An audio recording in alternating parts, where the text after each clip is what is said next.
So hi guys, இன்றைக்கி பார்த்தீங்கன்னா நம்ம டேரக்டர் ஆதிக் ரவிச்சந்திரன் வந்து நம்ம குட் பேட் அக்லியோட அனௌன்ஸ்மெண்ட் தரேன் அப்படின்னு சொல்லியிருந்தாரு.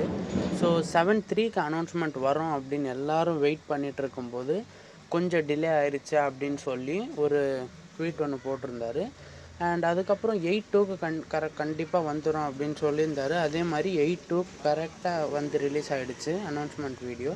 ஆக்சுவலாக அது பார்த்தீங்கன்னா ஒரு கேரக்டர் இன்ட்ரோ வீடியோ அப்படின்னு நினைக்கிறேன். இதில் வந்து த்ரிஷாவோட பேர் வந்து ரம்யா அப்படின்னு வச்சுருக்காங்க. அண்ட் அஜித் சாருக்கு இன்னும் பேர் சொல்லலை, பட் ஃபேன்மேடாக அஜித் சாரோட பேர் வந்து ரங்கா அப்படின்னும் சொல்லிகிட்டு இருக்காங்க. பட் அது எந்த அளவுக்கு உண்மை அப்படின்றது வந்து நம்ம அடுத்த அப்டேட் மேபி விட்டால் வேணால் தெரியலாம், வாய்ப்பு இருக்குது, தவிர வேறு எதுவுமே சொல்லலை.